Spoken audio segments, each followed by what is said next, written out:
Obrigado, boa noite. Boa noite não, boa tarde, aqui, caguete de professor. Primeiro, eu estou apaixonado pelo que o Leandro falou, cara. Eu tenho 1000 perguntas, eu não fiquei fazendo. O Project Based Learning em EAD é uma coisa... Em ON, né? Você não usa uma palavra EAD. É algo que eu quero depois colar em você para entender como que vocês fazem. Eu fiquei com 3 dúvidas principais. Eu não sei se eu vou fazer o curso online, se eu mando o currículo para lá, porque você falou que ganha bem, isso é raro, muito raro. Ou se eu monto o negócio, porque 70% de profit não é fácil de achar, não é tão fácil na área de educação. Bem, eu não... Me deram um negócio... Bem, a apresentação já foi, mas o Taiguara estava aqui, eu ganhei, juntamente com... Foram 20 instituições de ensino superior que ganharam prêmio de instituição mais inovadora pelo Angrade, eu tenho muito orgulho disso. Eu sou o mais inovador do estado do Rio de Janeiro, não que isso seja mérito, só foi a gente, então, paciência, só a gente que foi para essa fase.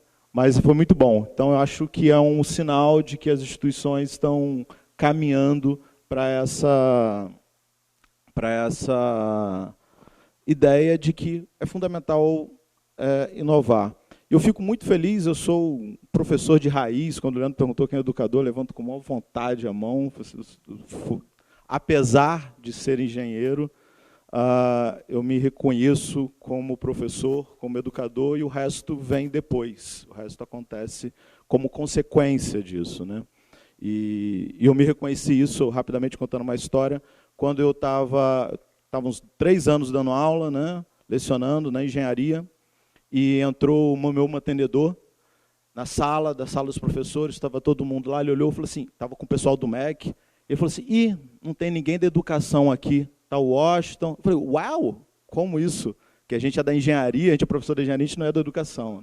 O pessoal da educação que fez pedagogia, que fez licenciatura. Aí, a partir daquele momento, birrei. Eu falei, não, eu sou educador, como não? E, por birra ou não, eu sou um apaixonado por educação e por processo de educação. Então, eu achei que eu ia ser provocador, mas o Leandro já fez todo o trabalho que eu ia fazer de quebra-gelo, então vocês já estão mais do que aquecidos. A minha primeira provocação é a primeira que ele fez também, de que o ensino superior é relevante ou não, né? E se é relevante, por quê, né? Então, essa pergunta eu ia fazer no Mentimeter, eu até falei que não precisava, que vocês já estavam alinhados, vocês já estão aquecidos com essa pergunta, né? Ela deveria ser provocante se ela não tivesse sido feita. É óbvio que vocês acreditam que ela é relevante, senão vocês não estariam aqui, né? É óbvio que nós acreditamos, senão nós não estaríamos aqui. Não dedicaria os últimos 10 anos mais felizes da minha vida à educação e ao ensino superior.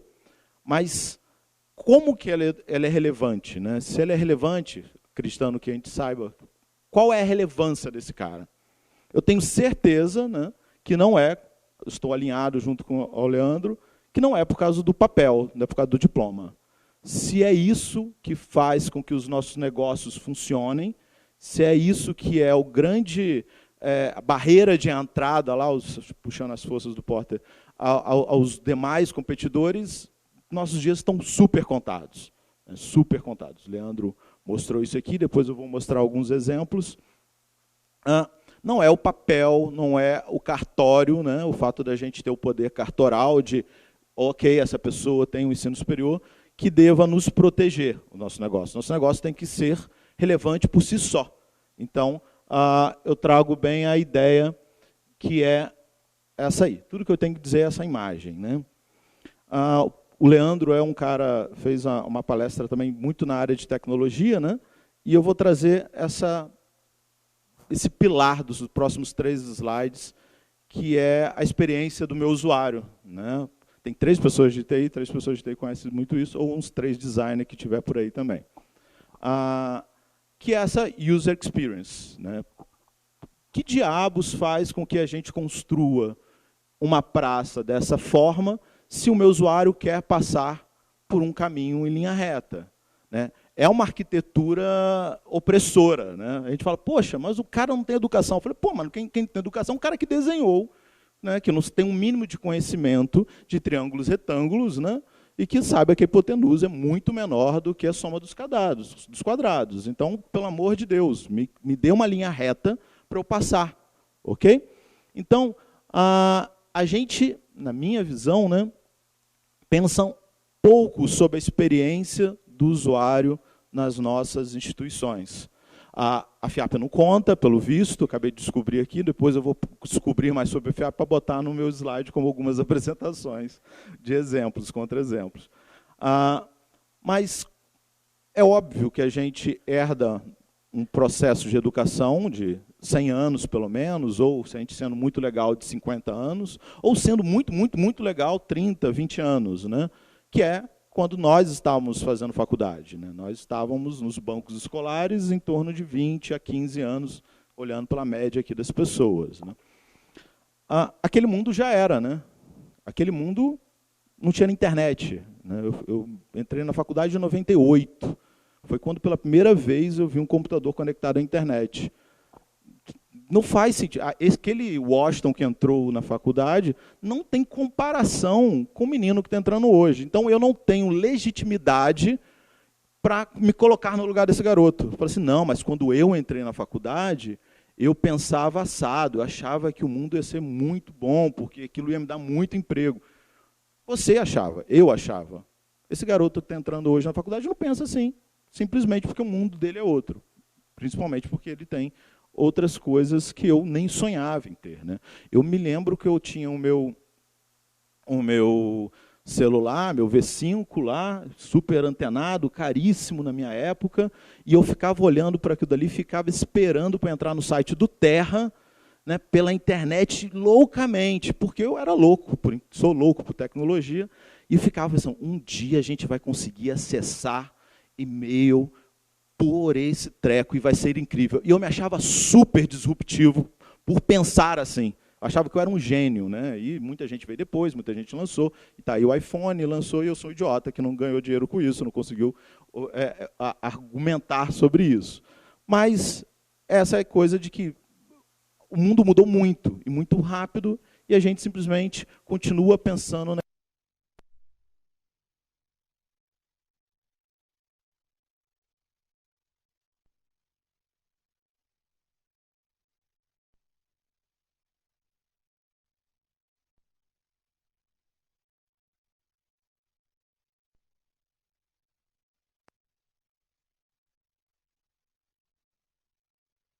Minha mudança. Eu sabia que eu tinha problemas, eu sou professor de engenharia, sou professor de fenômeno de transporte, termodinâmica e mecânica dos fluidos. Reprovar 70% da turma, para mim, acontece com a maior naturalidade do mundo lá em 2014. Né? Quem fez engenharia fala assim, ok, reprovei em Fentran. Todo mundo reprova. E aquilo me incomodava, não sabia por quê. Né? Não sabia se era trauma da minha vida, né? Que eu já passei por aquilo, mas eu achava aquilo normal. E isso só foi mudar quando a gente entrou no STEM Brasil. Aí eu falei, cara, tem um monte de gente pensando coisa diferente. Vou colar nessas pessoas. Não sei o que é, mas vou colar. E a gente teve aquelas fases, né, apaixonado por Harvard, depois a gente ficou apaixonado por Stanford, depois a gente descobriu que existia a Finlândia, e a gente foi caminhando, estamos nessa caminhada louca. Né? E uma das coisas que eu ouvi, e o pessoal da educação, quando eu falei isso, eles falaram, não, mas a gente fala isso há 70 anos, é user experience. Que eles falam, gente, você tem que se colocar no lugar do aluno. Né? Então, eu estou usando uma palavra super moderna para dizer o que Freire e amiguinhos dele já falavam lá nos anos 50, e seja lá o que for. Ele falava, olha, gente, não existe educação se não houver um diálogo. E para ter diálogo tem que ter equidade, tem que ter o mesmo nível. Então, eu tenho que abaixar para falar com o meu aluno. Tudo bom? Você entendeu? E isso mudou minha cabeça. Besteira, né? Quando eu vi um cara de Harvard baixando para falar comigo, na minha mesa, eu falei, eu nunca baixei para falar com o meu aluno. Eu me senti o pior professor do mundo. Eu falei, cara, são 10 anos dando aula. Eu nunca abaixei para falar com o meu aluno. E o cara que pode ganhar o Nobel, lá de Harvard, abaixou e perguntou, é a minha pergunta mais idiota do mundo. Né? Eu falei, uau, eu preciso aprender muito sobre educação, sobre user experience. Né? Então, aqui tem uma linguagem de negócios, mas eu não estou, de forma alguma, dizendo que isso é super novidade, porque isso é a pedagogia no seu sentido mais raiz, né? Que é, olha, a gente precisa pesquisar, eu preciso entender quem é o meu aluno, preciso olhar para esse cara, preciso saber qual é a dor dele na linguagem de negócios atual, né, de startup. O que esse cara é? Eu não posso simplesmente chegar dando uma aula, como eu fiz 10 anos. Chegava, ok, aula 1 de Fentran, certo? E é isso. Peraí, mas quem que é esse cara que está sentado ali? Não, é o mesmo cara sempre. Só muda o nome, o CPF, mas é o mesmo ser humano. Não é.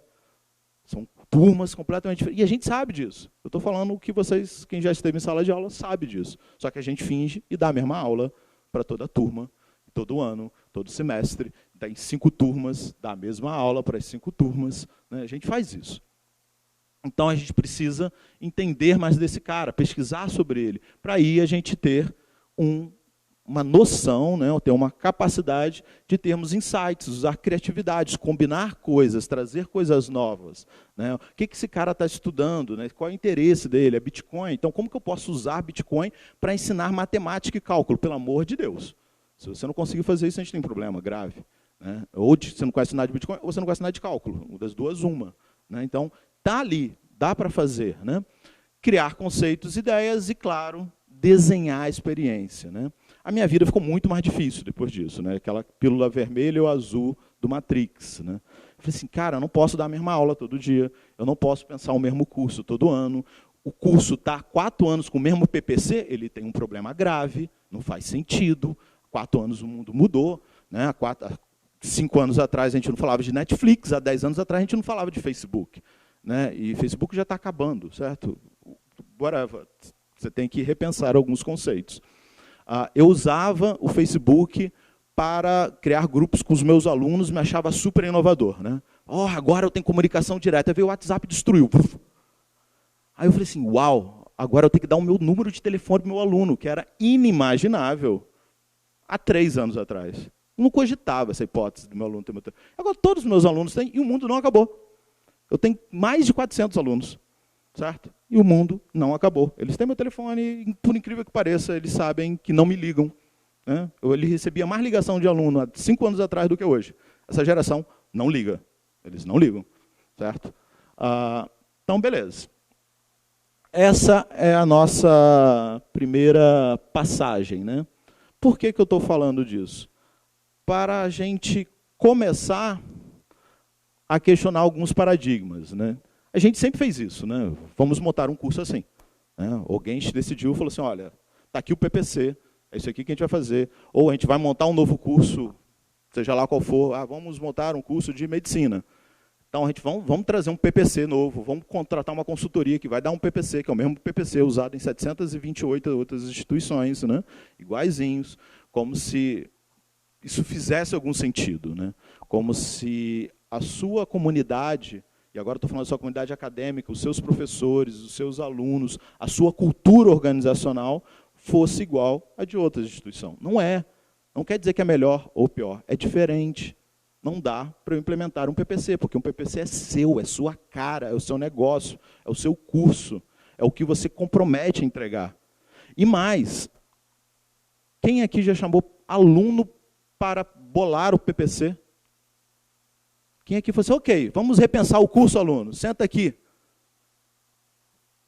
Isso é inimaginável o negócio. Não faz sentido eu montar um aplicativo para um cliente sem conversar com o meu cliente.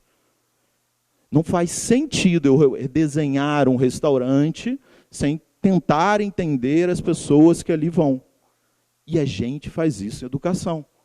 A gente ignora o aluno, não somente antes dele entrar e durante os 5 anos que ele está lá com a gente, de engenharia. Mas a gente tem CPA, a gente tem... Claro que a gente tem. Mas ouve de verdade mesmo?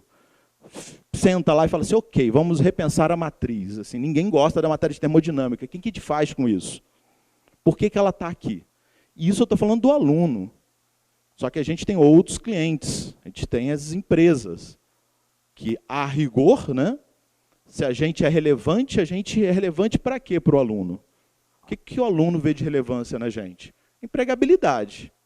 Né? Maioria esmagadora vai dizer, eu faço a sua faculdade, o seu curso, para ser um funcionário melhor, para ganhar mais dinheiro, para ter uma vida melhor, seja lá o que for.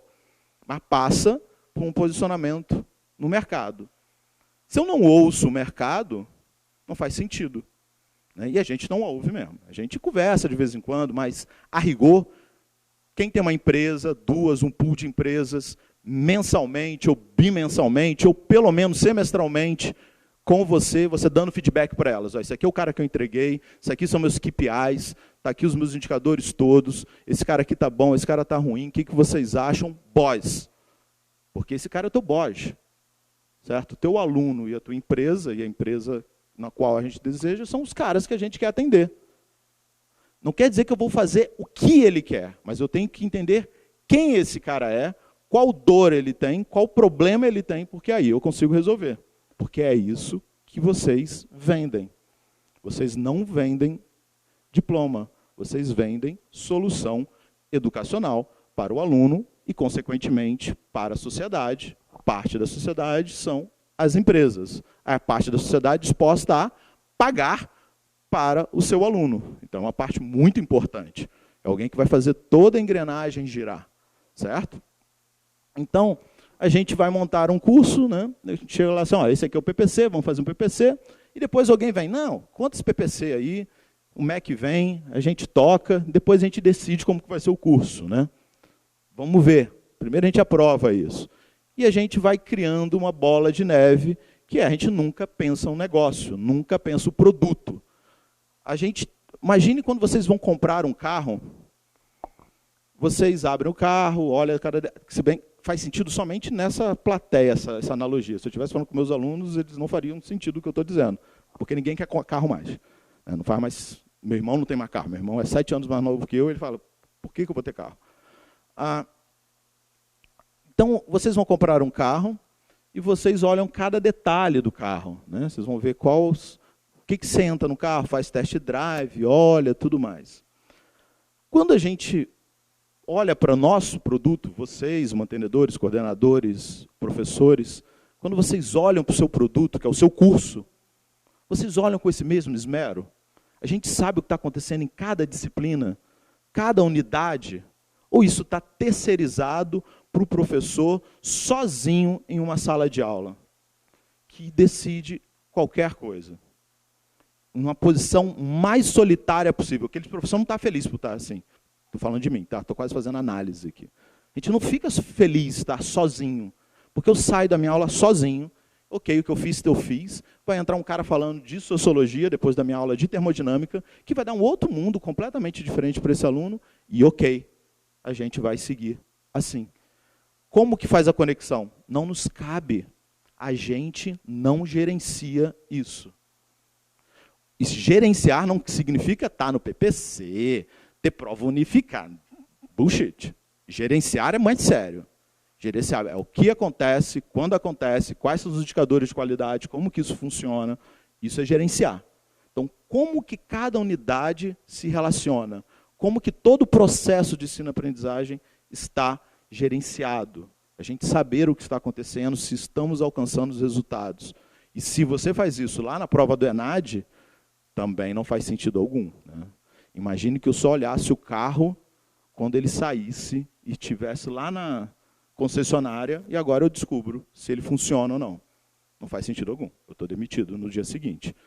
Se carro, que é uma caixinha metálica com roda, sem grandes tecnologias, sem nenhum grande... Tem mais de 100 anos que ele é igualzinho, não muda nada, só muda a tecnologia embarcada ali. Muda nada, eu trabalhei 10 anos na Volkswagen. Muda nada. Se carro a gente tem mais cuidado, educação que é algo sério pra caramba, que determina o caminho da sociedade, a gente deixa para lá. E a gente, todo mundo, a gente eu, a gente nós, a gente USP, a gente UFRJ, a gente Ministério da Educação, a gente não precisa mais falar, né? Passamos dessa fase. A gente tudo, né? Todos nós não gerenciamos processos de ensino-aprendizagem. No ensino superior, pior ainda. Né? Nós não nos importamos muito com isso. Não damos muita satisfação. Nossa satisfação é por um ENAD de 3 em 3 anos. E é isso. Não temos muita satisfação a dar à sociedade. Então, a gente é muito cômodo, né? A gente é muito tranquilo. E os nossos alunos, coitados, estão tão acostumados com esse modelo, sabe? É o cara que está tão acostumado a comprar o V5, que quando vem o Apple, ele fala, uau! Eu nunca imaginei que isso era possível, mas eu quero. Mas é caro, é R$ 1.200, é R$ 1.600, não vale. Eu quero. Eu quero porque esse cara pensou em mim. Esse cara me entende. As pessoas sempre perguntam, né? Eu sou defensor da Apple e não ganho por isso, obviamente, senão eu seria rico. Falo assim, Washington, mas por que você paga tão caro? Qual é o melhor celular para comprar? Né? Se eu não tenho dinheiro para comprar um Apple. Aí eu falo, o melhor Apple que o seu dinheiro puder comprar. Compra usado, compra qualquer forma. Qualquer iPhone usado vai ser melhor do que qualquer outro novo. Né? Eu sei que isso divide plateias, mas é a ideia de que, olha, esse produto é muito pensado para mim. Eu sento e olho e não preciso pensar. Eu sei o que acontece. Se eu preciso agora descobrir o nível de bateria do meu celular, eu vou demorar 3 segundos para fazer isso no meu Apple, mesmo sem nunca ter consultado. Se eu entregar na sua mão, você vai demorar 3 segundos para fazer isso. É isso que é experiência do usuário. É isso que é o cara lá na FIAP, fala assim, ok, eu vou ver o vídeo, ou vou ouvir o áudio, ou vou ver em PDF. Não interessa se você tem mais de 40 anos, eu tenho mais de 40 anos. Legal, bacana, eu estou livre para fazer essas coisas. A plataforma me permite a fluidez, me permite escolher. Né? Esse é o ponto. Ok? Você está me levantando o que eu já gastei ou está levantando o que falta? Me assustei profundamente. Bem, e como que eu vou resolver isso? Olhando para o meu usuário. Né? Olhando para esse cara e entendendo. Então, a gente precisa, e é uma briga cultural na minha instituição, a gente está nisso também, que é, ok, vamos assumir que a gente não sabe algumas coisas. Vamos assumir que eu não sei como é que faz o curso de engenharia. Vamos só por um segundo pensar nisso? Vamos fingir que a gente nunca conheceu um curso de engenharia. Vamos redesenhar um curso de engenharia todo? Vamos fazer isso com administração? A gente está fazendo isso, na verdade, nesse exato momento com administração, que é o curso que eu sou coordenador. Assim, cara, se a gente nunca tivesse tido administração na vida, esquece tudo. Né? Eu estou fazendo melhor do que você, nem fui ver o que existe para não fazer igual. O que a gente faria? Qual seria o curso dos nossos sonhos? É para a gente que a gente está fazendo? Não, então chama um aluno, pelo amor de Deus. Chama uns 10 alunos, uns 14 alunos e pede para eles falar. A gente está fazendo focus grupos. A gente está tentando entender o que esses caras querem de um ensino que é o mais commodity possível, né, que é o maior curso que existe no Brasil, que é o de administração. 80% tem a mesma grade, não interessa se está no Amapá ou lá no Sul, você olha, caraca, vamos lá, introdução à contabilidade 1, introdução à contabilidade, pelo amor de Deus, vamos olhar para isso. Vamos ver o que precisa ser feito. Isso dói, né? Dói bastante. Então, essa é uma última provocação, de que qual que é o problema que a gente se dispõe a resolver? Todo produto, toda empresa, todo negócio, toda ONG tem que resolver um negócio, tem que resolver um problema. Se ela não faz isso, ela não serve para nada, ela é só uma autarquia, possivelmente, ou uma instituição pública, que às vezes cria problema. Ele tem outras funções. Agora, não vai longe enquanto organização, enquanto instituição. Eu falo que a gente é muito, muito protegido no Brasil, ainda bem. Lá nos anos 90, a gente tinha as barreiras, né, do mercado, para o mercado automobilístico e tudo mais, e quem trabalhava no mercado automobilístico adorava, na dor de ganhar dinheiro com aquilo. E a gente é muito protegido no Brasil, dos nossos negócios de educação, porque a gente fala português. Então, as instituições internacionais ainda não conseguiram entrar aqui. A gente tem um mercado, uma legislação bem avessa à participação de grandes players internacionais. Na hora que a tecnologia resolver, com eficiência, esse problema de língua, e isso não vai demorar, porque eu estava há 3 meses na Califórnia e o cara estava fazendo a apresentação que eu estava fazendo agora, e os telões estavam traduzindo simultaneamente para 3 idiomas, então eu falava, ele ouvia, a inteligência artificial passava para inglês, espanhol, eu acho que era francês, sei lá o que era o outro. que isso já está muito bem desenvolvido, estamos caminhando muito rápido na inteligência artificial, aí a gente vai ter um problema grave no Brasil, porque aí vocês não vão estar disputando com Croton, ou com a Estácio, ou com a FIAP. A gente vai estar disputando com Harvard, com Stanford, com esses caras. E é dentro do nosso ciclo de vida, eu não estou falando de carro voador, estou falando coisas que a gente vai ver acontecer. Aí vai ser aquele, não pode, o Brasil é maior, o Brasil acima de tudo, não deixa ninguém entrar. A gente já viu essa conversa. O mercado atropela, certo? Se o lobby da Croton é forte, imagine o lobby de Harvard e de Stanford via Estados Unidos.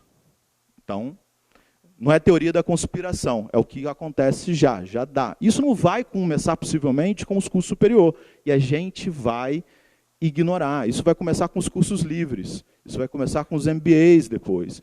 E a gente vai ignorar, falar, ok, eu não ligo para curso livre. Ok, eu não ligo para essa pós-graduação. Ok, eu não ligo para esse curso tecnólogo. Até a hora que vai ser, ok, estão formando médicos, estão formando engenheiros, estão formando o que nos interessa, entendeu? Então, aquilo que é o nosso filé mignon vai começar a ser, de alguma forma, ameaçado. Então, qual é o problema que a gente resolve? Como eu falei, né, dei spoiler, é a empregabilidade, é relevância para o nosso aluno. Nosso processo de ensino-aprendizagem tem que ser relevante para o aluno, sem mágica, sem aquela ideia... Agora, muito tempo que eu não posso fazer essa piada, que eu posso. Quando vocês viram Karate Kid, o original, certo? Aquele da cerca, sem a brincadeira da cerca, de que é fazer o Daniel San pintar cerca sem dizer porquê. E ele só vai descobrir no final, falar, viu? Eu sei de tudo, eu sei por que você pintou cerca. O Daniel San cai fora, não fica pintando cerca mais. Certo? Ele fica 3 segundos, em 10 minutos ele recebeu um chamado no WhatsApp. Certo? Meia hora a FIAP já mandou para ele marketing ativo, já levou o seu aluno. Porque a coisa é assim, certo? Alguém está levando alguém. Né? Então, todo esse foi o cenário para a gente chegar na aprendizagem, né, baseada em desafios. Eu vou falar um pouco desse cara especificamente, isso é um pouco chato a gente falar de metodologia, e eu pedi para me avisar, tá? Porque eu me perco. E, em seguida, eu vou dar alguns exemplos. Então, a aprendizagem baseada em desafios, né, que é o Challenge-Based Learning, ele é baseado nesses 3 pilares, que é, primeiro, eu preciso engajar o meu aluno, certo? Meu aluno precisa estar engajado. E isso é lugar comum de qualquer metodologia ativa, certo? Quem já viu qualquer coisinha de metodologia ativa, P-Struction, PBL, Project-Based Learning, whatever, blá, blá, blá, Based Learning, né? Descobriu que foi, olha, preciso engajar meu aluno. Engajamento é tudo. Né? É isso que eles estavam falando aqui no debate, agora eu não me lembro quem foi, falou assim, olha, o meu aluno, eu abandonei a minha plataforma e depois eu só recebi a mensagem na hora de pagar, né, a billing, a bill do outro mês, a conta do outro mês. A conta do outro mês é isso, eu preciso engajar o meu aluno para que, durante todo o processo, eu vigie esse aluno no sentido de que, cara, está tudo bem? Como que você está? Você está com algum problema? Quem é coordenador, né, que é o primeiro do front ali com o aluno, geralmente, tirando o professor, mas a gente que acaba recebendo problemas administrativos e tudo mais, a gente é a primeira grande aresta ali, já percebeu que, às vezes, você não conversa o aluno, chega um cara na sua sala, pelo menos comigo acontece isso, e ele vem trancar. Eu nem sei de onde o cara saiu. Eu falei, onde que eu perdi esse aluno, entendeu? Em qual momento que esse cara decidiu trancar? Eu não sei o nome do cara, o cara chegou até mim, já está trancando. E aí já era. Não tem como, não tem volta, não tem como eu chegar para... Não, pelo amor de Deus, fica, qual é o seu nome mesmo? Então, eu gosto muito de você, João. Não dá, já foi. Amor acabou, entendeu? E isso acontece comigo hoje, isso acontece. Eu falo assim, gente, a gente precisa de alguma forma criar mecanismos para engajamento. Não é possível que esse cara estava bem até ontem e hoje decidiu. Tem que ter sinais, que, de novo, alguém aqui falou no anterior, que é acompanhar o Big Data, né, olhar para esse cara. No online é muito fácil fazer isso, mas não é possível. Né? De novo, a gente mandou o Homem à Lua, estão mandando a Marte, a gente vai conseguir fazer isso. A gente, tecnologia a gente tem, competência a gente tem. Basta sentar para pensar. Bem, O engajamento, depois, investigar, né? Esse cara precisa ter um processo de investigação, que é o processo onde ele vai se debruçar sobre o problema, sobre os projetos, sobre as causas, sobre as questões norteadoras, no caso do aprendizagem baseada em desafios, e, em seguida, buscar descobrir, né, o que ele não sabe para depois buscar o aprendizado, os itens de aprendizado dele. E tem um ponto que era principalmente a grande diferença do Challenge-Based Learning para o Project-Based Learning, mas vou falar depois sobre isso, para vocês não se estressarem muito com esses nomes, que é o agir, né? A aprendizagem baseada em desafios tem que ter, né, canonicamente, né, segundo quando eles criaram lá, falou, olha, tem que ter um entregável, tem que ter algo que atue já e aqui. Tem muito essa conotação do aqui e agora. Então, a minha ação, lembra dos anos 90 lá, que fala, pensar globalmente, agir localmente. Então, é isso. Olha, vou atuar aqui, com essa sociedade, com essas pessoas, no meu bairro, na minha comunidade, seja lá o que for, mas eu tenho que, ao final do projeto, ao final do processo de ensino-aprendizagem, gerar um impacto real e mensurável, né? Então, essa é a grande desafio do Challenge, além de, tradicionalmente, ele usar muita tecnologia. Então, geralmente, essa ação vem através de um aplicativo, através de uma plataforma, através de um mecanismo de redução de desperdício, seja lá o que for. Então, passa por gerenciamento de dados, tradicionalmente, né? E, claro, vem a parte acadêmica, né, que é, olha, eu preciso documentar toda a minha jornada. E essa documentação pode ser um paper, pode ser um relatório, pode ser um instrumento de áudio e vídeo, pode ser seminários gravados, tem inúmeros mecanismos para documentação. Mas é fundamental que eu documente e essa forma de documentar seja capaz de ser compartilhada, distribuída, porque está no Challenge-Based Learning, que é, ok, uma vez que eu agi, que eu pesquisei, e eu agi e gerei resultados mensuráveis, não faz sentido eu guardar isso debaixo do sovaco. Eu tenho que entregar para outras pessoas para que elas possam replicar isso, se assim o quiserem, em outros lugares.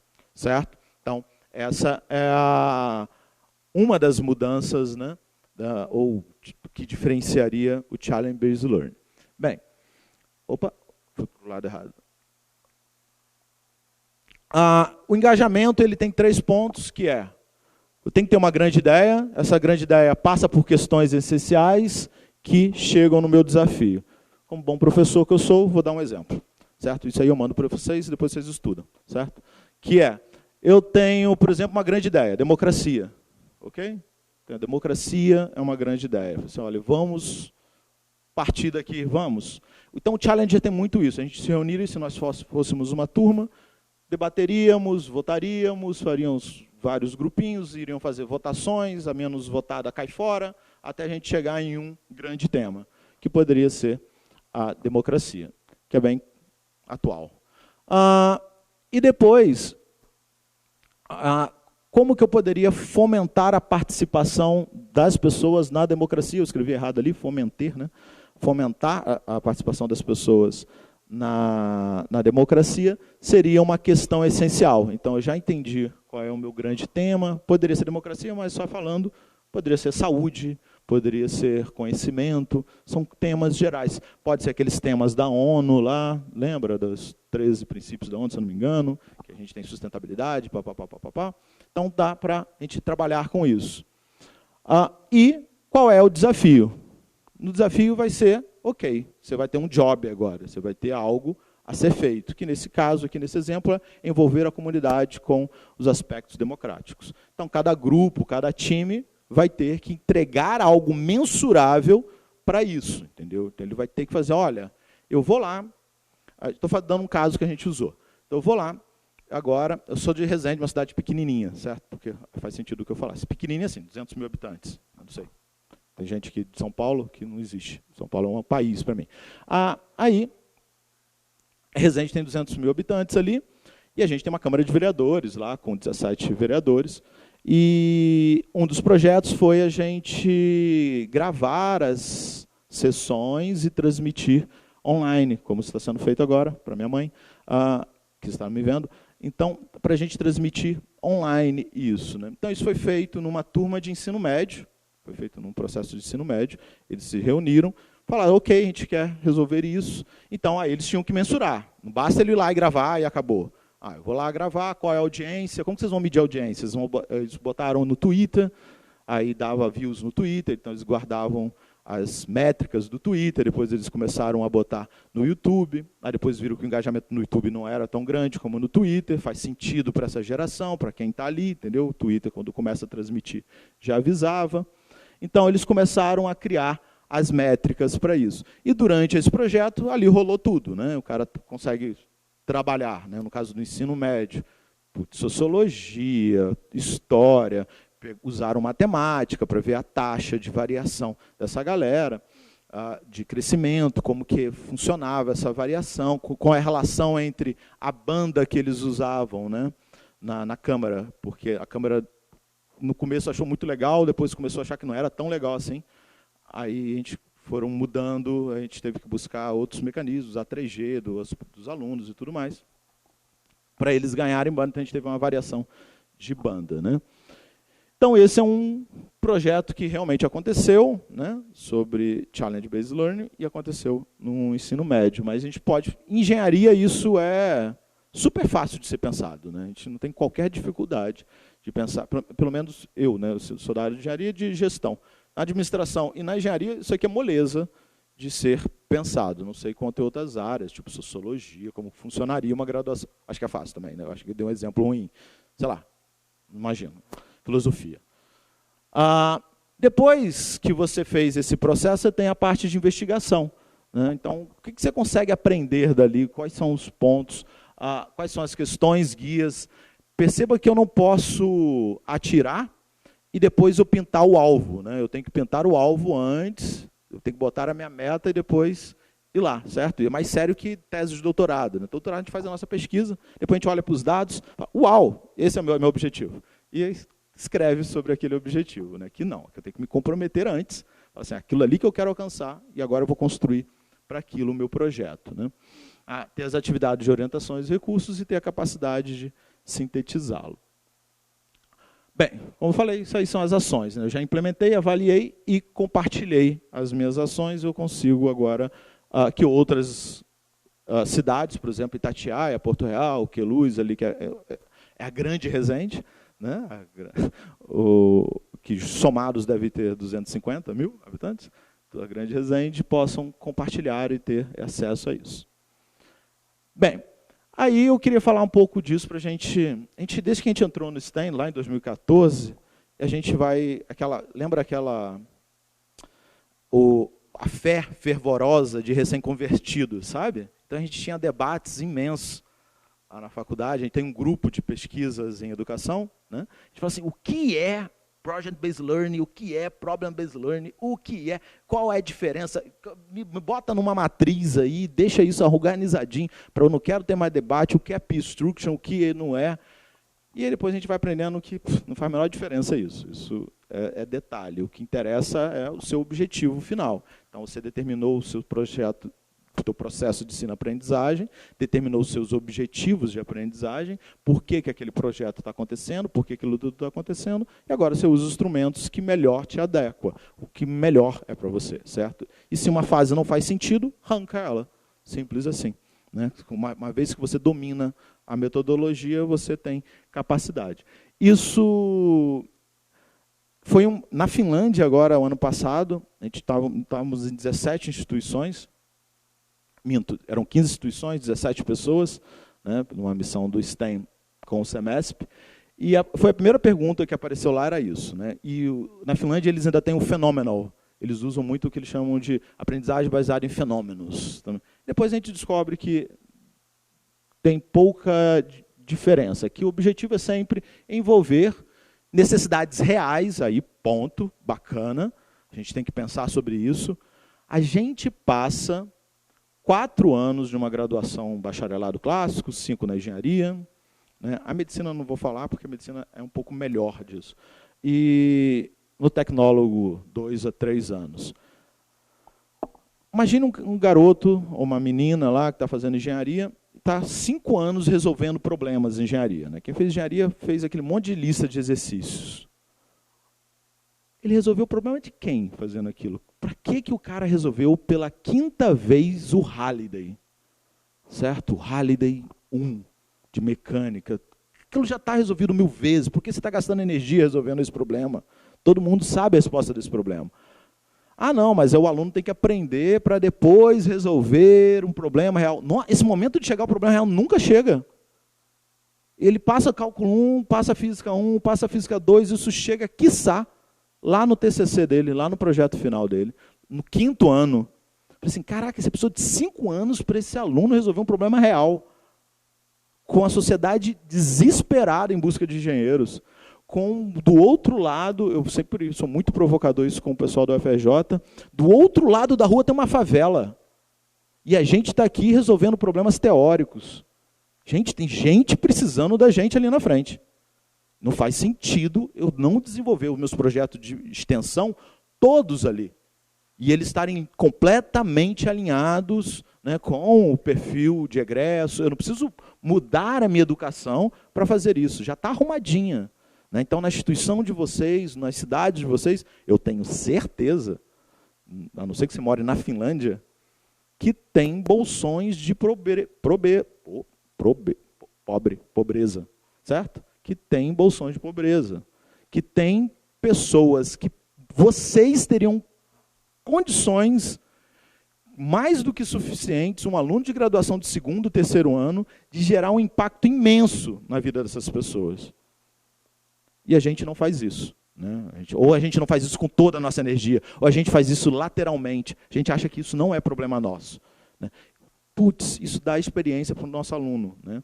A gente começou, 2 anos atrás, lá na faculdade, na administração, tem uma disciplina, obviamente, de plano de negócio. A gente falou assim, ok, não pode ser dado nenhum caso aqui do livro.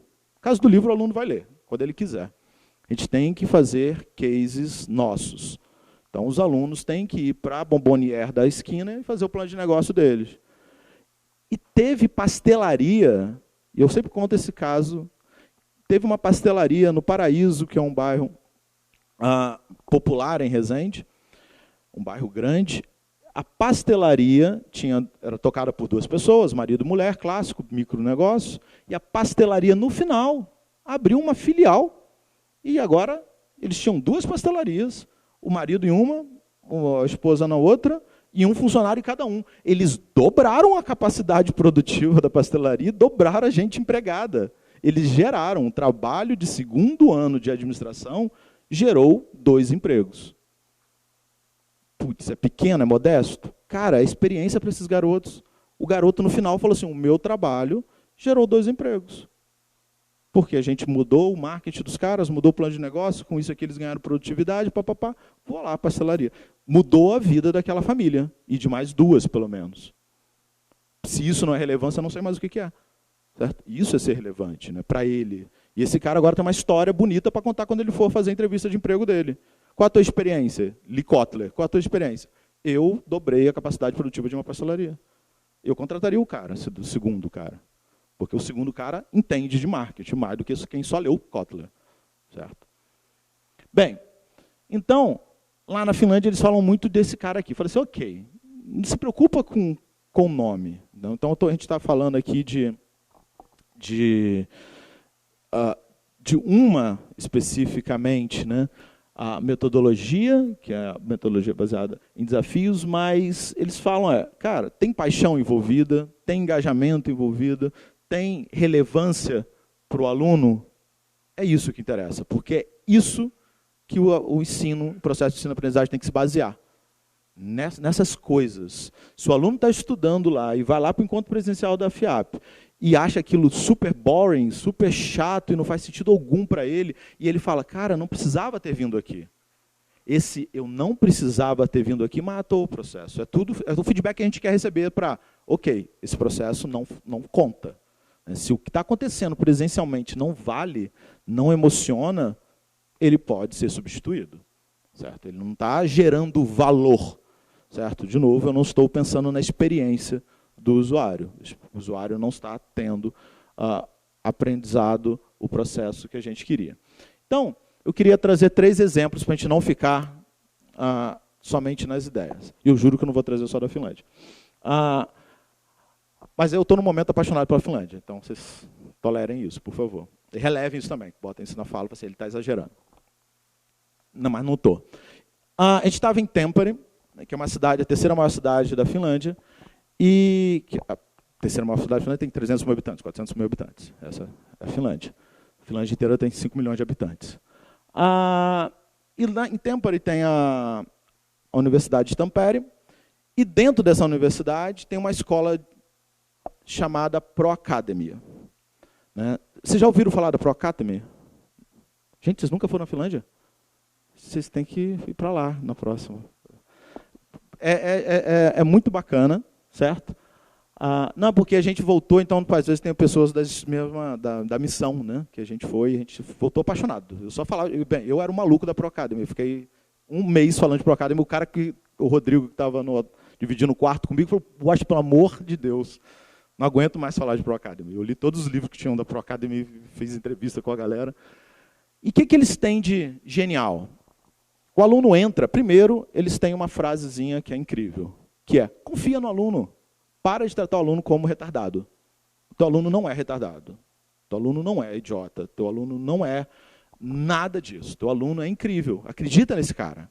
E quando ele chegar, como é que você acredita nele? Dá problema para ele resolver. Mas ele chegou no primeiro dia. Ué, e a vida dele começa quando te conheceu. Só agora. Isso é muito egocentrismo nosso. A gente acha que o aluno, quando chega no primeiro dia de aula, ele não pode fazer nada, que ele não sabe de nada ainda. Eu tenho que iluminá-lo. Daqui a 2 anos ele começa a fazer projeto. Ele não está preparado para isso ainda. Não, ele está preparado. Certo? Ele teve uma vida antes de você, acredite. Certo nisso. Ele não nasceu com 19 anos. Então, quando esse cara chega na Pro Academy, ele se divide em grupos, 2 grupos imensos. A Pro Academy tem grupos, são 40 alunos que entram, então eles dividem em 2 grupos de 20. São grupos grandes. E o job é, monta uma empresa aí, negaiada, depois vocês me chamam. Certo? Mas com que dinheiro? Ué, vocês têm no bolso aí, ué. Assim que é a vida. Certo? Eles não dão 1 centavo para os garotos, para as meninas. Só se vira aí. Mas negócio de quê? Sei lá. Se vira aí. Né? Não sei do que você vai montar o negócio. Você não veio fazer faculdade de gestão e tecnologia, que na Pro Academia tem pessoal de TI e pessoal de administração. Né? Basicamente isso. Eles chegam lá. Falam assim, tá, e agora? E agora, me pergunto eu, o que você quer saber? Os alunos vão puxando o processo de ensino-aprendizagem. Falam assim, eu não sei nada sobre marketing. Aí eles fazem o quê? Dão aula de marketing? Não. Eles vão lá, tem na parede dele, e falam assim, olha, aquele cara e aquele cara são especialistas em marketing. Tá os telefones deles lá. Tenta agendar com eles. Mas eu liguei para o cara não me atendeu. Tenta outro, então. Tenta outro. Às vezes esse cara está viajando, ele está no Brasil, passando carnaval no Brasil, alguma coisa desse tipo. E eles vão criando. Claro que eles têm encontros, né, tem ali aquela salinha, semanais. Então, o aluno tem que estar 2 vezes por semana, obrigatoriamente, na Pro Academia, debatendo os assuntos. Então, cada aluno entrega uma lista de o seu itinerário de estudo. Então, o aluno, no primeiro dia, determina o itinerário. O professor critica, e o aluno vai seguindo. E isso vai sendo acompanhado. É a experiência do usuário. O cara nunca está sozinho. Jamais um aluno da Pro Academia está sozinho. Ele está sempre sendo acompanhado. Ele tem encontro com os professores quando ele quiser, ele conversa sobre os temas, mas ele tem que trazer coisas. Certo? O professor não vai para o quadro e fala assim, ok, vou te ensinar uma coisa que você nunca viu. Não. Olha, eu acho que você deve... Sabe o processo de orientação de TCC e projetos? A gente faz isso. A gente sabe fazer isso.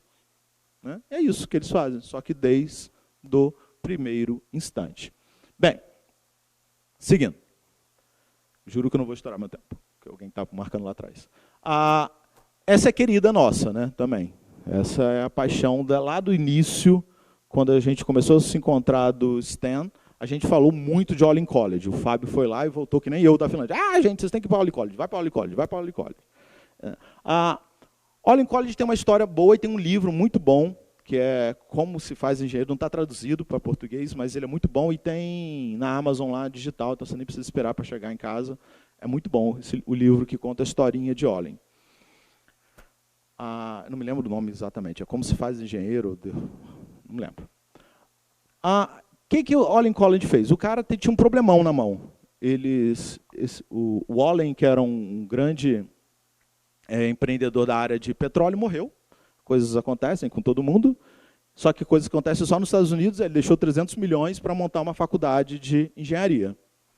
E tinha algumas condições. Tinha que ser de engenharia e tinha que ser na região de Boston.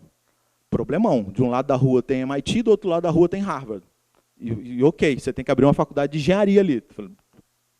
Parece besteira, mas é um problemão. Eu falei, ok, vou abrir hoje e vou falir amanhã. Não faz sentido isso. Então, eles abriram em 97 essa faculdade e eles fizeram o mesmo caminho que a gente está falando, o Leandro falou lá, que é, ok, esquece tudo que a gente sabe de engenharia. Se eu fosse abrir uma faculdade de engenharia hoje, qual faculdade de engenharia eu abriria? Vamos conversar com os alunos. E aqui dali é um das peças publicitárias deles. Eles tinham que atrair alunos top para uma faculdade que não existia. E eram alunos que poderiam estar em Stanford, em Harvard e MIT. Eles tinham que escolher por uma faculdade que não existia. Isso sim é um problemão de marketing. Certo? Como que você vende a sua faculdade para um público que tem isso na mão? Ele tinha a carta de aceite de Stanford, tinha a carta de aceite de Harvard, poderia ir para qualquer outro, podia ir para a Inglaterra, Oxford, mas ele queria ir para a faculdade que não existia. E eles usaram o que era problema como a solução. Falaram, o negócio é o seguinte, você pode ir para uma grande faculdade, uma grande universidade, as melhores do mundo, ou você pode nos ajudar a construir a próxima melhor universidade do mundo. Você tem duas opções. Ir para uma história que já existe ou fazer sua própria história com a gente. Então, com isso, ele já selecionava pessoas mais engajadas, mais fora do contexto, pessoas que pensam fora da caixa. Então, eles criaram o Olin College. Bem, o Olin College é um case incrível de sucesso. Até todo mundo olha para eles, Harvard e MIT olha para eles e fala, ok, vamos entender o que esses garotos estão fazendo aqui. E eles têm uma coisa que é incrível. Eles não têm a disciplina... É uma escola de engenharia. Eles não têm as disciplinas tradicionais. Não tem cálculo, não tem as coisas bonitinhas que tipo o Leandro bota lá. Ciências da natureza, design da natureza. Os caras têm uma disciplina onde eles têm que desenhar, ou simular e criar, prototipar projetos da natureza. Então, eles têm aula de biologia, têm aula de história, têm aula de arte na faculdade de engenharia. Certo? As aulas são conjuntas, as aulas são no museu, o cara de ciência dos materiais e o cara de história da arte. Juntos. Nenhum professor de Olin é especializado em um único assunto. Ele sempre tem que ter 2 campos de atuação. Certo? Então, você começa a pensar, ok, faz sentido, certo? Faz sentido essa escola. E ela é toda baseada em projetos. Aí, isso aqui é a frase do diretor, do reitor, do principal, não é reitor porque não é na universidade, deles. Ele falou, olha, os alunos, quando saem daqui, eles recebem em torno de 24% a 25% mais do que a média nos Estados Unidos. Porque o mercado trata esses alunos como se eles tivessem 3 ou 4 anos de experiência. E eles têm 3 ou 4 anos de experiência. Eles têm, eles são recém-formados, e quando alguém fala, mas qual é a sua experiência? Ele, então senta aí que eu vou te contar. Eu fiz um motor, eu fiz um design, eu fiz não sei. Tem mais experiência do que muito engenheiro. Os garotos estão alinhados às novas tecnologias. Então, eles não só saíram da faculdade agora, estão fresquinhos, mas têm um portfólio a ser entregue. Então, Olin College é um case, tem material pra caramba de Olin na internet, tem livros incríveis sobre Olin, todo mundo é apaixonado por Olin College, certo? E, fechando, esse é um terceiro case, que é, o pessoal está indo na Arizona, mas não é na faculdade, porque, olha só que bacana, e eu estou fechando na linha do Leandro lá. como eu abri, né? Essa é uma escola de programação em Phoenix, né? E ela tem algumas exceções diferenciadas, dois últimos exemplos, meu e alguns casos. Primeiro, ela é só focada em tecnologia. Então, os caras entram ali e saem programando, saem criando os negócios, né? Segundo, ela é direcionada, ela é pública nos Estados Unidos, certo? Uma instituição pública nos Estados Unidos, que é raro, né? E ela é voltada para pessoas de baixa renda, né? Ela é colocada em um bolsão de área problemática em Phoenix. E é uma instituição de ensino médio. Ela não é um college. Ela não é uma university. Ela é uma high school. Os alunos estão saindo da high school, possivelmente lá, melhores do que muitos dos nossos bacharelados. Eles entram e, ao final da high school, eles estão programando. Por quê? Porque o mercado de tecnologia está super maduro em não ligar para diploma. Eu falei que a gente vai começar a ver perdas e não vai ligar, né? Então, esse é o momento que vocês falam, mas isso é só 5% do meu faturamento. Então, você começou a abandonar isso.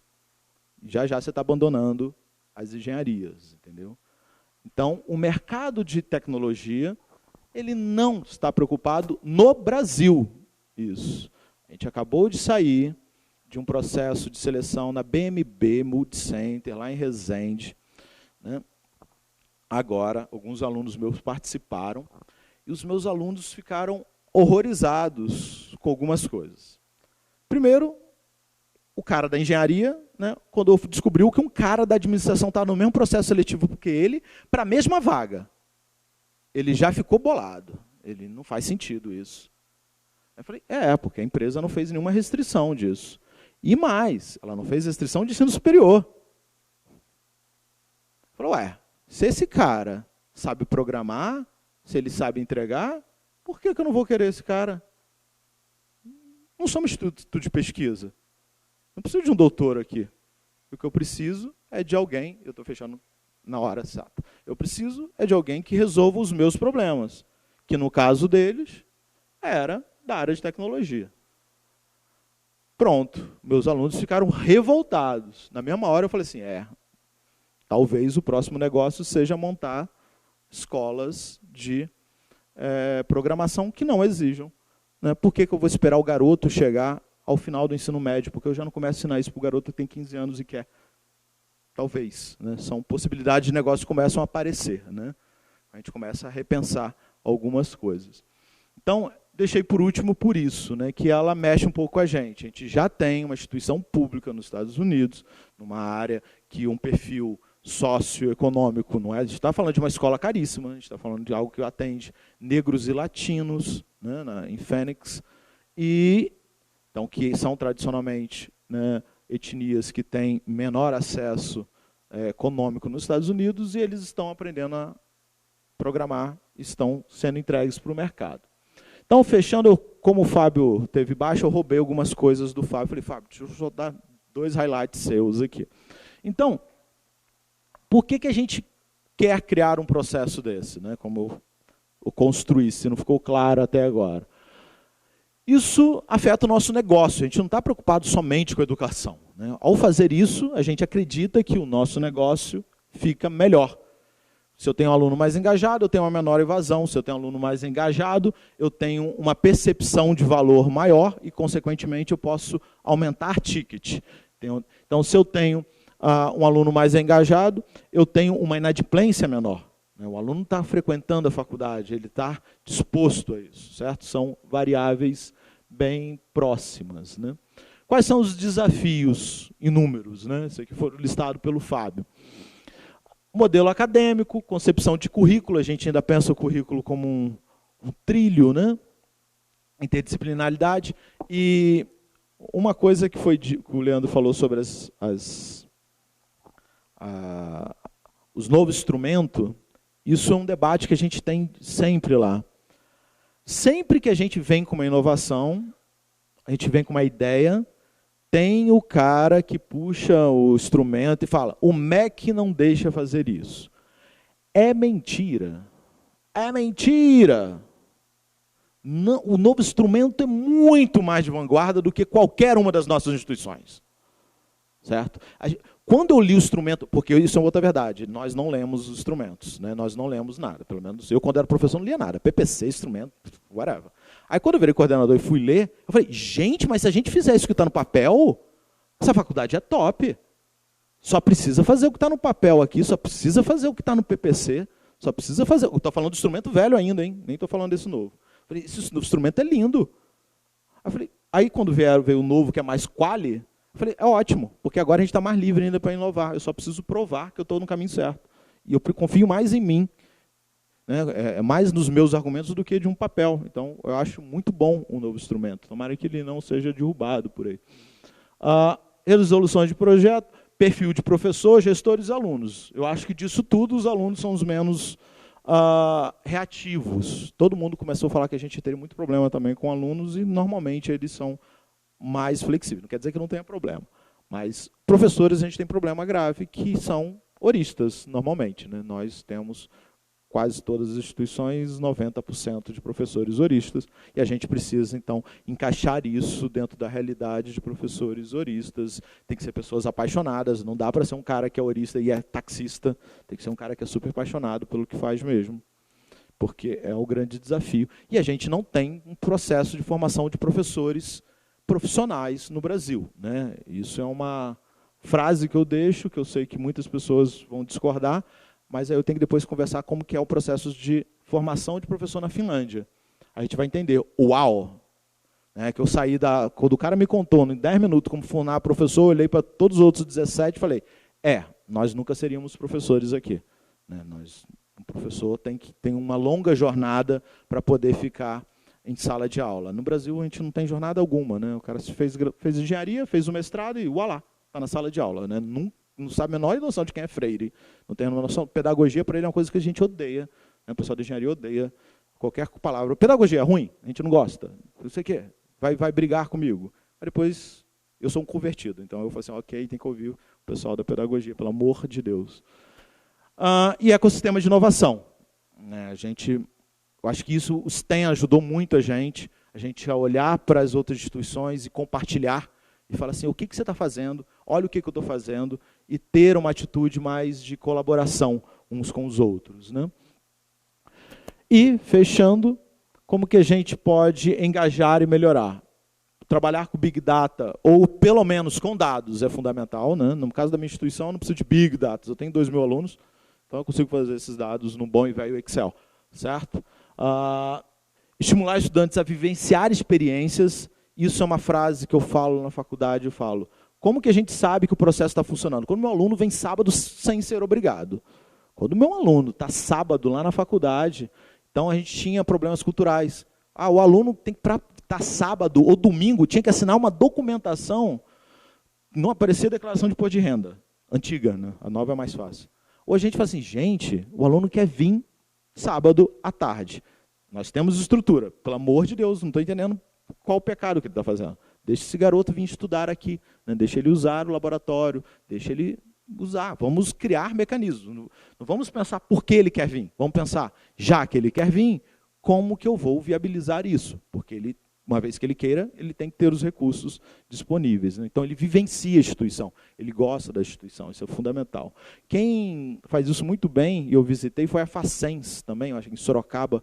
Eles falaram muito isso na minha cabeça. Eu falei, cara, o aluno tem que estar na instituição, certo? Tem que estar na instituição. E eu fui no sábado lá, estava lotado. Então, muito obrigado, esses são os meus contatos. Eu estou à disposição mesmo, pode mandar e-mail, pode mandar WhatsApp, certo? São 400 alunos, vou responder o de vocês, eu respondo os meus alunos, né? E a ideia é criar esse ecossistema de compartilhar informações, certo? Muito obrigado a todos, obrigado, Capelato, pela oportunidade. Muito bom, muito obrigado.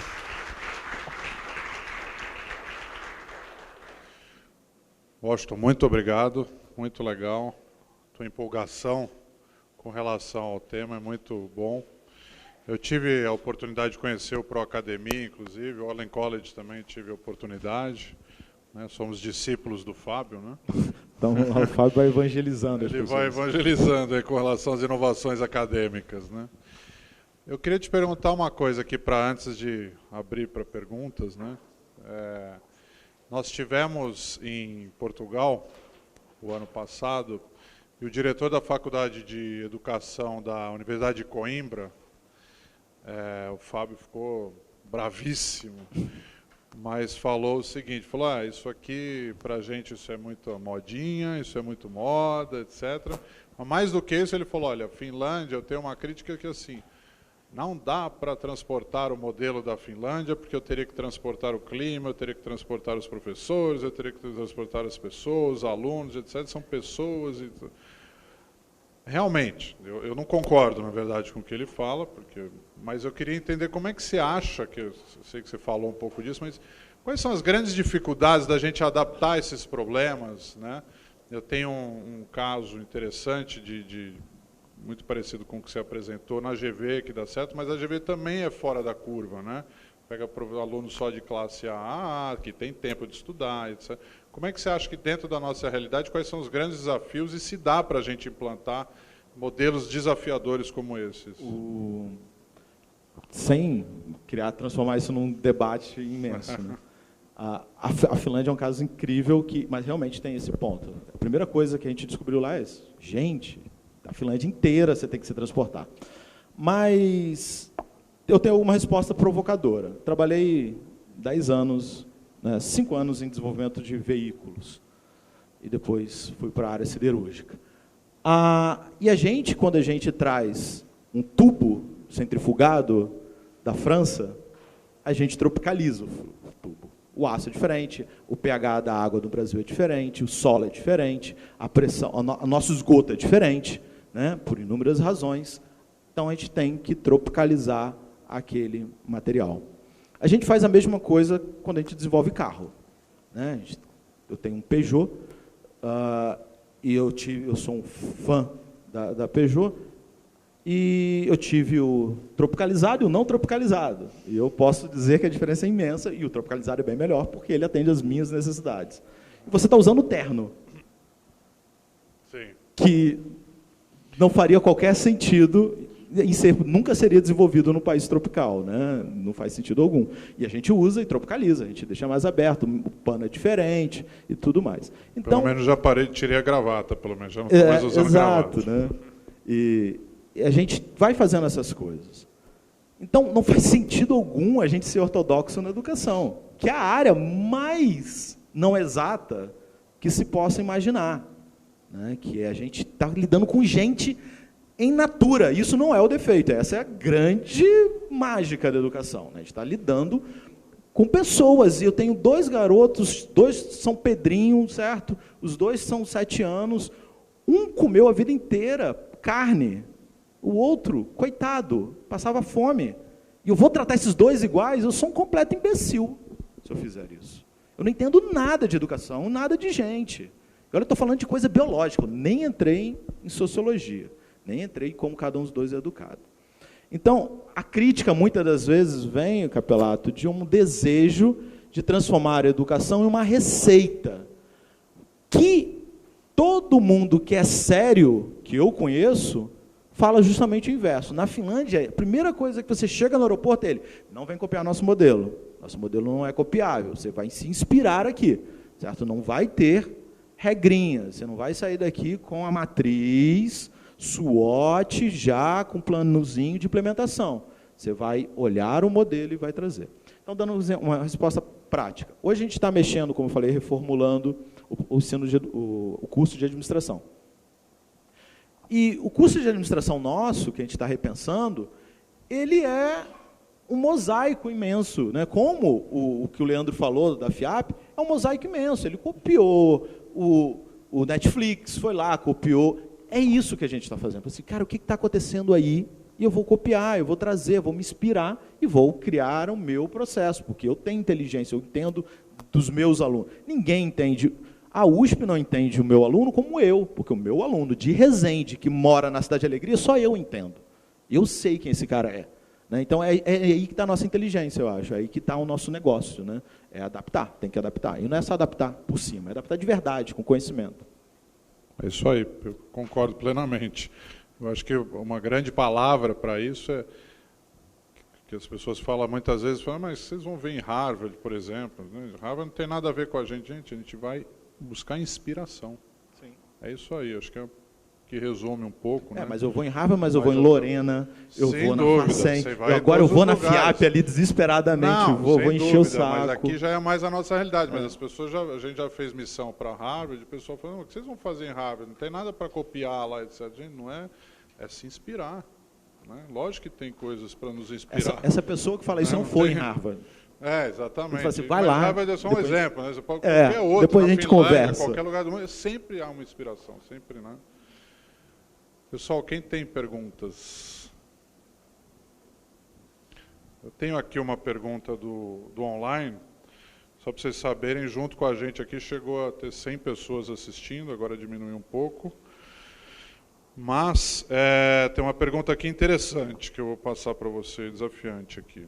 A Isabel Cristina, que é da Associação Prudentina de Educação e Cultura, a PEC, lá de Presidente Prudente, ela pergunta o seguinte: o palestrante disse que é preciso atender uma demanda, desejo do público-alvo. Portanto, o público-alvo precisa ter uma motivação para desejar algo. Neste caso, as instituições de ensino abrem cursos em AD com base nessa necessidade do mercado? E isso, daí o que motiva estudar EAD? Novas tecnologias, horários? Eu não tenho qualquer condição de falar em AD, vou chamar o Leandro aqui para responder essa pergunta. Acho que é mais para o Leandro. Né? Mas só...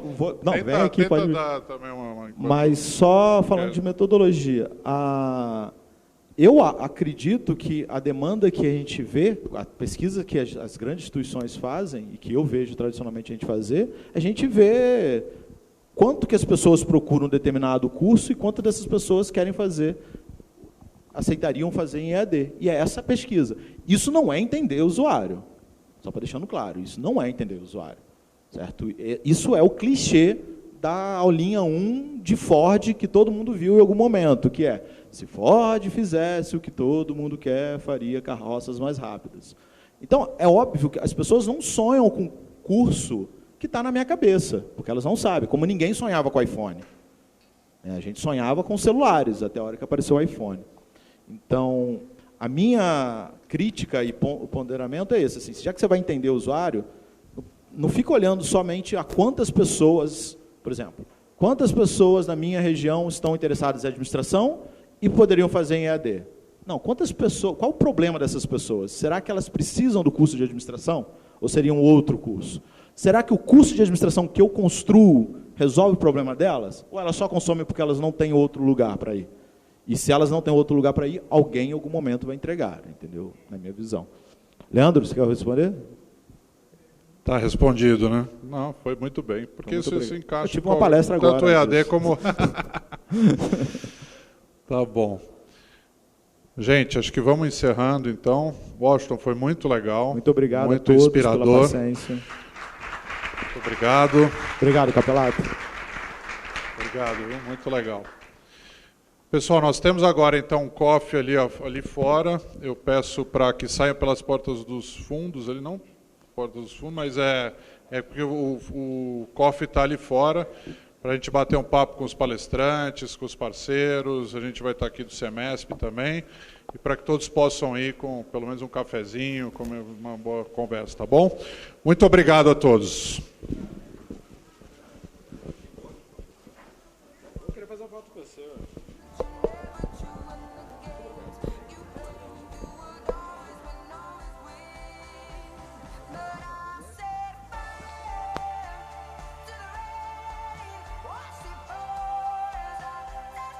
Faculdade, porque, olha só que bacana, e eu estou fechando na linha do Leandro lá.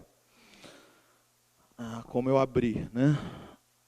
Essa é uma escola de programação em Phoenix. Né? E ela tem algumas exceções diferenciadas, dois últimos exemplos, meu e alguns casos. Primeiro, ela é só focada em tecnologia. Então, os caras entram ali e saem programando, saem criando os negócios, né? Segundo, ela é direcionada, ela é pública nos Estados Unidos, certo? Uma instituição pública nos Estados Unidos, que é raro, né? E ela é voltada para pessoas de baixa renda, né? Ela é colocada em um bolsão de área problemática em Phoenix.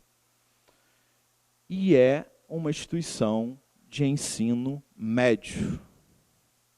Ela não é um college. Ela não é uma university. Ela é uma high school.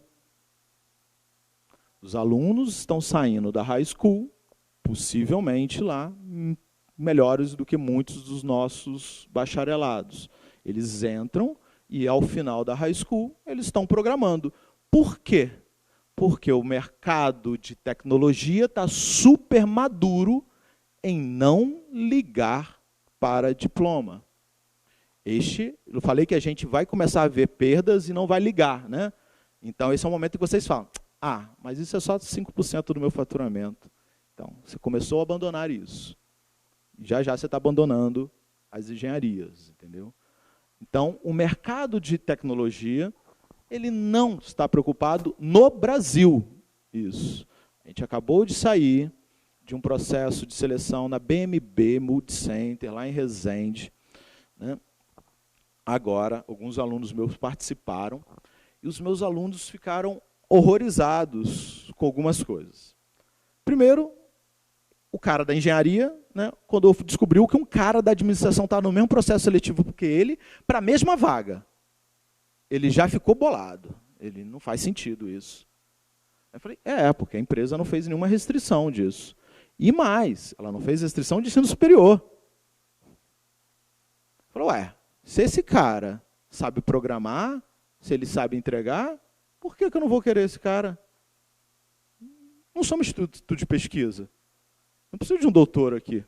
O que eu preciso é de alguém, eu estou fechando na hora exata, eu preciso é de alguém que resolva os meus problemas, que no caso deles, era da área de tecnologia. Pronto, meus alunos ficaram revoltados. Na mesma hora eu falei assim, talvez o próximo negócio seja montar escolas de programação que não exijam. Né? Por que eu vou esperar o garoto chegar ao final do ensino médio? Porque eu já não começo a ensinar isso para o garoto que tem 15 anos e quer. Talvez. Né? São possibilidades de negócio que começam a aparecer. Né? A gente começa a repensar algumas coisas. Então, deixei por último por isso, né, que ela mexe um pouco com a gente. A gente já tem uma instituição pública nos Estados Unidos, numa área que um perfil socioeconômico, não é? A gente está falando de uma escola caríssima, a gente está falando de algo que atende negros e latinos, né, em Phoenix, então, que são tradicionalmente, né, etnias que têm menor acesso econômico nos Estados Unidos, e eles estão aprendendo a programar, estão sendo entregues para o mercado. Então, fechando, como o Fábio teve baixa, eu roubei algumas coisas do Fábio. Falei, Fábio, deixa eu só dar 2 highlights seus aqui. Então, por que a gente quer criar um processo desse? Né? Como eu construí, se não ficou claro até agora. Isso afeta o nosso negócio. A gente não está preocupado somente com a educação. Né? Ao fazer isso, a gente acredita que o nosso negócio fica melhor. Se eu tenho um aluno mais engajado, eu tenho uma menor evasão. Se eu tenho um aluno mais engajado, eu tenho uma percepção de valor maior e, consequentemente, eu posso aumentar ticket. Então, se eu tenho um aluno mais engajado, eu tenho uma inadimplência menor. O aluno está frequentando a faculdade, ele está disposto a isso, certo? São variáveis bem próximas. Né? Quais são os desafios inúmeros? Né? Esse aqui foi listado pelo Fábio. Modelo acadêmico, concepção de currículo, a gente ainda pensa o currículo como um trilho, né? Interdisciplinaridade. E uma coisa que o Leandro falou sobre os novos instrumentos, isso é um debate que a gente tem sempre lá. Sempre que a gente vem com uma inovação, a gente vem com uma ideia, tem o cara que puxa o instrumento e fala, o MEC não deixa fazer isso. É mentira. É mentira. Não, o novo instrumento é muito mais de vanguarda do que qualquer uma das nossas instituições. certo? Quando eu li o instrumento, porque isso é outra verdade, nós não lemos os instrumentos, né? Nós não lemos nada, pelo menos eu, quando era professor, não lia nada, PPC, instrumento, whatever. Aí, quando eu virei coordenador e fui ler, eu falei, gente, mas se a gente fizer isso que está no papel, essa faculdade é top. Só precisa fazer o que está no papel aqui, só precisa fazer o que está no PPC, só precisa fazer... Estou falando do instrumento velho ainda, hein? Nem estou falando desse novo. Eu falei, esse instrumento é lindo. Aí, quando veio o novo, que é mais quali, eu falei, é ótimo, porque agora a gente está mais livre ainda para inovar. Eu só preciso provar que eu estou no caminho certo. E eu confio mais em mim, né? Mais nos meus argumentos do que de um papel. Então, eu acho muito bom o novo instrumento. Tomara que ele não seja derrubado por aí. Resoluções de projeto, perfil de professor, gestores e alunos. Eu acho que disso tudo os alunos são os menos reativos. Todo mundo começou a falar que a gente teria muito problema também com alunos e, normalmente, eles são mais flexíveis. Não quer dizer que não tenha problema. Mas professores a gente tem problema grave, que são oristas, normalmente, né? Nós temos quase todas as instituições, 90% de professores oristas, e a gente precisa, então, encaixar isso dentro da realidade de professores oristas. Tem que ser pessoas apaixonadas, não dá para ser um cara que é orista e é taxista, tem que ser um cara que é super apaixonado pelo que faz mesmo, porque é o grande desafio. E a gente não tem um processo de formação de professores profissionais no Brasil, né? Isso é uma frase que eu deixo, que eu sei que muitas pessoas vão discordar, mas aí eu tenho que depois conversar como que é o processo de formação de professor na Finlândia. A gente vai entender, uau, né, que eu saí quando o cara me contou, em 10 minutos, como formar professor, eu olhei para todos os outros 17 e falei, nós nunca seríamos professores aqui. Né, um professor tem uma longa jornada para poder ficar em sala de aula. No Brasil, a gente não tem jornada alguma. Né, o cara fez engenharia, fez o mestrado e, ualá, está na sala de aula. Né, não sabe a menor noção de quem é Freire, não tem a menor noção. Pedagogia, para ele, é uma coisa que a gente odeia. Né? O pessoal da engenharia odeia qualquer palavra. Pedagogia é ruim? A gente não gosta. Não sei o quê. Vai brigar comigo. Mas depois, eu sou um convertido. Então, eu falo assim, ok, tem que ouvir o pessoal da pedagogia, pelo amor de Deus. E ecossistema de inovação. Né? Eu acho que isso, o STEM ajudou muito a gente a olhar para as outras instituições e compartilhar e falar assim, o que você está fazendo, olha o que eu estou fazendo, e ter uma atitude mais de colaboração uns com os outros. Né? E, fechando, como que a gente pode engajar e melhorar? Trabalhar com Big Data, ou pelo menos com dados, é fundamental. Né? No caso da minha instituição, eu não preciso de Big Data, eu tenho 2.000 alunos, então eu consigo fazer esses dados num bom e velho Excel. Certo? Estimular estudantes a vivenciar experiências. Isso é uma frase que eu falo na faculdade, eu falo, como que a gente sabe que o processo está funcionando? Quando meu aluno vem sábado sem ser obrigado. Quando meu aluno está sábado lá na faculdade, então a gente tinha problemas culturais. O aluno tem que, para estar sábado ou domingo, tinha que assinar uma documentação, não aparecia declaração de imposto de renda, antiga, né? A nova é mais fácil. Hoje a gente fala assim, gente, o aluno quer vir sábado à tarde. Nós temos estrutura, pelo amor de Deus, não estou entendendo qual o pecado que ele está fazendo. Deixa esse garoto vir estudar aqui, né? Deixa ele usar o laboratório, deixa ele usar. Vamos criar mecanismos. Não vamos pensar por que ele quer vir. Vamos pensar, já que ele quer vir, como que eu vou viabilizar isso? Porque ele, uma vez que ele queira, ele tem que ter os recursos disponíveis. Né? Então, ele vivencia a instituição, ele gosta da instituição, isso é fundamental. Quem faz isso muito bem, e eu visitei, foi a Facens também, eu acho que em Sorocaba. Eles falaram muito isso na minha cabeça. Eu falei, cara, o aluno tem que estar na instituição, certo? Tem que estar na instituição. E eu fui no sábado lá, estava lotado. Então, muito obrigado, esses são os meus contatos. Eu estou à disposição mesmo, pode mandar e-mail, pode mandar WhatsApp, certo? São 400 alunos, vou responder o de vocês, eu respondo os meus alunos. Né? E a ideia é criar esse ecossistema de compartilhar informações, certo? Muito obrigado a todos, obrigado, Capelato, pela oportunidade. Muito bom, muito obrigado.